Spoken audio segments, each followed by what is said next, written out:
इस बहन की चमड़ी को आप देख सकते हैं, जो कि पिछले 8 सालों से सोराइसिस नामक भयानक बीमारी से रोगग्रस्त है। पिछले 8 सालों से इस बहन को अलग रखा गया है। आप इस बहन की मनोदशा का अंदाजा भी नहीं लगा सकते, जिसके बच्चे उसके डायपर चेंज करते हो और उसका पूरा जीवन अस्त व्यस्त हो रखा हो। इस बीमारी की वजह से इसके पूरे शरीर पर जख्म हो चुके थे, मांस गल गया था, पस निकलती थी, यहाँ तक कि नाखून तक गल चुके थे और बहुत ज़्यादा गंदी बदबू आती थी।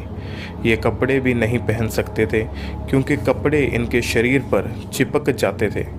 ये टोटली बेड पर आ गए थे, जिसके कारण इनकी रेलवे की नौकरी भी छूट गई। इन्होंने कम से कम 20 डॉक्टर भी बदले, पर किसी के पास इनका इलाज नहीं था। इन 8 सालों से दवाइयाँ खाकर भी इन्हें कोई फ़र्क नहीं पड़ा। यहाँ तक कि इस बहन ने अपने हालातों को देखते हुए जीवन से तंग आकर मरने की कोशिश करी। इतने निराशावादी जीवन में इन्हें कौन सहारा देता। इनकी सारी आशा टूट चुकी थी। केवल जीवित परमेश्वर ही, जो एकमात्र सच्चा है, इसे बचा सकता था। फिर किसी विश्वासी बहन ने इसे खामरा चर्च के बारे में बताया और इस बहन ने चर्च में आना शुरू किया, मीटिंग्स को अटेंड करना शुरू कर दिया। इनका विश्वास परमेश्वर के ऊपर बढ़ने लगा। कुछ समय बाद इन्होंने परमेश्वर के दास से वाइट कार्ड बनवाकर ले हैंड प्रार्थना करवाई। तो आइए देखते हैं किस तरह से परमेश्वर के दास ने इस बहन के ऊपर अपने हाथ को रखकर प्रार्थना करी और परमेश्वर ने इस भयानक बीमारी से इन्हें राहत दी।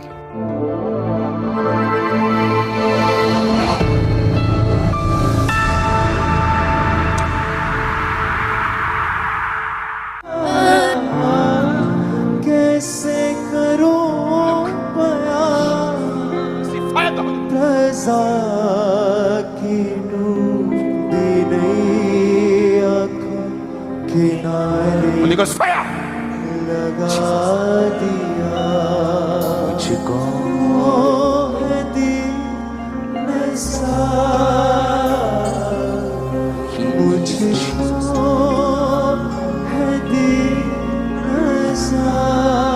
अपने हाथों को उठा, इस औरत की ओर अपने हाथों को उठा। टेस्टिमनी बाद में देते हैं। ये केस अटेंशन मांग रहा है।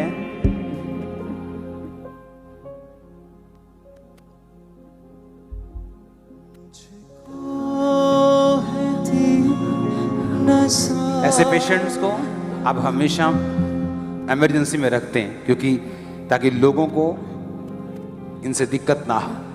लेकिन आज आपने इसे यहाँ रख दिया, ये शायद खुदा की योजना है।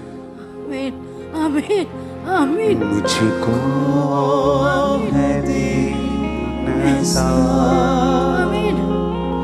मुझको है दीन सा, रब से मिला दिया मेरे गुनाह का तो। Be healed in Jesus' name. उठा लिया मेरे गुनाह का। Be healed, devil. Out! Out! Out in Jesus' name. Thank you, Lord. मुझको Out! Out! मुझको Out! Out! रब से Out! मिला लिया मेरी मत तेरी मसीहा, कैसे करूं बयां।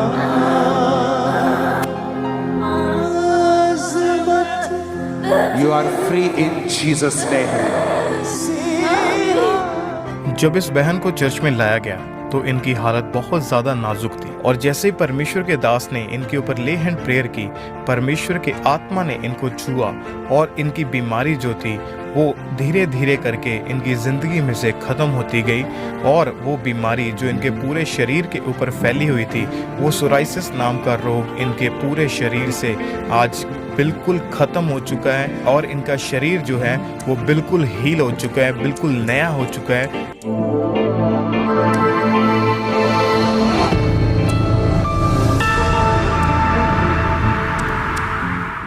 इस बहन को माइक दे। और इनकी बेटी है साथ में कौन है? बेटी है और बेटा है, छोटी बहन है। छोटी बहन है, ओके। आप बताइए आपका नाम क्या था, आपकी टेस्टिमनी कैसे शुरुआत हुई, बीमारी की क्या था, आप बताओ। मेरा नाम अनीता है, मैं कोलकाता से हूँ और मेरा ये रोग 8 साल से था। और मैं काफ़ी मतलब कि पहले एलर्जी होता था, मतलब ठंड लगने से बहुत ज़्यादा एलर्जी हो जाता था, पर ये सब कुछ नहीं हुआ। काफ़ी साल पहले जब मैं खाना खाने बैठी पापा के घर में, अचानक मैं चावल जब मिक्स कर रही थी हाथ से, बस मेरा नेल निकल गया और बेसिन में जैसे हाथ धुलने गई तो नेल निकल गया। तो जब बहुत ज़्यादा जलन हो रही थी तो रोने लगी, तो पापा बोले क्या हुआ, सब ठीक हो जाएगा, चिंता मत करो। तो पापा लोग तो मसीह परिवार में थे, फिलहाल तो हम जहाँ पे मेरा शादी पापा लोग कराए उन लोग मसीह परिवार में नहीं है। फिर भी पापा बहन लोग बोलती थी, छोटी बहन मसीह पर तो बोलती थी परमेश्वर को मानोगी तो सब ठीक हो जाएगा। फिलहाल मेरी बहन, मेरी बेटी वहीं रहती थी, छोटी बेटी। ओके, इस फोटो को हम जूम करेंगे। जब इनका आपका रोग आपने चेक करवाया तो क्या था ये मेडिकल भाषा में? डॉक्टर ने आके कहा सोराइसिस है। तो और इसका इलाज क्या है? इसका इलाज डॉक्टर ने कहा कि ये सारा ज़िंदगी ऐसी रहेगा। और ये भी बताया कि आप काफ़ी टेस्ट करवाओ, तो किडनी टेस्ट करवाएं और शुगर टेस्ट करवाएं और यहाँ तक और क्या लिखा है इसमें? अपोस्टल जी, इनकी जो स्किन थी हर रोज मांस उसमें से उतरना शुरू। ओके, मांस उतरता था। हाँ। तो सफाई कौन करता था? सफाई छोटी बेटी करती थी। ये बेटी करती थी? हाँ। ये छोटी बेटी। और क्या फेस करते थे, क्या लिखा है टेस्टिमनी में? अपोस्टल जी, जब पहले इनका एक नाखून उतरा, धीरे धीरे उस चमड़ी के रोग के कारण इनके सारे नाखून जो थे वो उतरने शुरू हो चुके थे और इनके बच्चे मुट्ठियां भर भर के बेड से इनका मांस जो था वो इकट्ठा करते थे। डॉक्टर ने बताया कि जब ब्लड टेस्ट हुए उन्होंने बताया सोराइसिस नाम का रोग हो गया, इसका कोई इलाज नहीं है, मेडिसिन खाओ, लेकिन कोई हल इनको कुछ नहीं मिलता था। डे बाय डे ये रोग इतना बढ़ गया था कि इनको अलग रूम में आइसोलेट कर दिया गया था। एक कमरे में इनको बंद करके रखते थे, गंदी स्मेल आती थी और लोग इनके पास जब आते थे इनको देख के वो बाहर से ही, कमरे के बाहर से ही बाहर चले जाते थे, इनको देखना भी पसंद नहीं करते थे। धीरे धीरे ये बहन की हालत खराब होती गई और टोटली बच्चे, ये बेटी सफाई रखती थी आपके रूम की। हाँ। उस समय क्या कंडीशन थी, खुल के बताओगे? आप तो निकली हैं उस पोजीशन से, कैसा महसूस होता था, क्या होता था?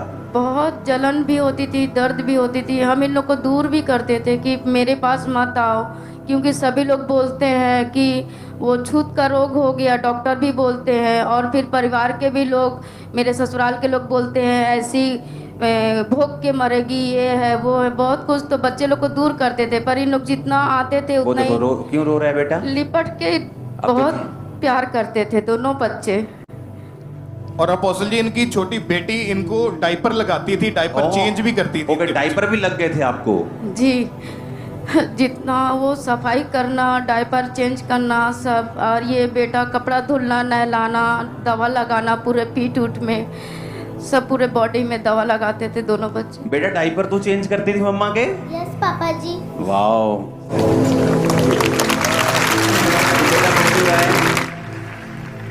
क्या बोलते थे तेरे दोस्त लोग, क्या बोलते थे? मम्मी को पता था मम्मी बीमार है? नहीं। उसके दोस्त को पता था बेटा? तेरे दोस्त को मालूम था? हाँ। तो कोलकाता कहाँ पे रहते हो? गार्डन रिच डग जो है, जहाँ जहाज बनती है पानी के, वहीं। और जो डायपर लगाते थे, क्यों लगाते थे डायपर? वो यूरिन पास हो जाता था, लूज मोशन, अचानक मैं दवा खाती थी, लूज मोशन हो जाता था। तो डायपर लगा के रखने पड़ते थे। हाँ। और स्किन उतरती थी, बेटी साफ करती थी रूम सारा। दोनों लोग साफ करते थे। जो स्किन उतरती थी वो स्मेल रहती थी, किससे मिलते नहीं थे, आइसोलेट कर दिया, अलग कर दिया था आपको। और अपोस्टल जी लोग इनको ताने देते थे कि तू ऐसे ही इसी बीमारी में मर जाएगी। 20 डॉक्टर चेंज करके देखे, 8 साल इलाज करवा के देख लिया। और ये बहन रेलवे में सरकारी नौकरी करते थे, उसी बीमारी के कारण वो जॉब भी इनकी छूट गई थी, काम पे भी बिल्कुल नहीं जा पाते थे। और इन्होंने 2 बार सुसाइड करने की कोशिश करी, क्योंकि इतना ज्यादा दुखी हो चुके थे। ट्रेन के नीचे आके फिर गहरे पानी में छलांग लगा के मरने की कोशिश करी। फिर इनके एक विश्वासी सिस्टर है, उन्होंने इनको खामराज चर्च के बारे में बताया, तो मीटिंग्स लगातार अटेंड करनी शुरू कर दी। फिर जब चर्च के बारे में आना शुरू किया, परमेश्वर की आत्मा ने छुआ और 12 मार्च 2023 को इन्होंने व्हाइट कार्ड बनवा के आप जिसे ले हैंड प्रेयर करवाई थी। क्या हुआ आप खुद बताओ प्रेयर के बाद? और अपोस्टल जी उस प्रेयर के बाद इनकी बॉडी में ठंडक एकदम महसूस हुई। आपको ठंडक महसूस हुई? हाँ। ओह जीसस। और उसके सेम टाइम से इनकी रिकवरी होनी शुरू हुई। आज 6 महीने हो चुके हैं, इनकी बॉडी बिल्कुल क्लीन हो चुकी है। कोई सोराइसिस नाम का रोग नहीं है, टांगे दिखाओ। कोई बीमारी नहीं है, कोई जख्म नहीं है।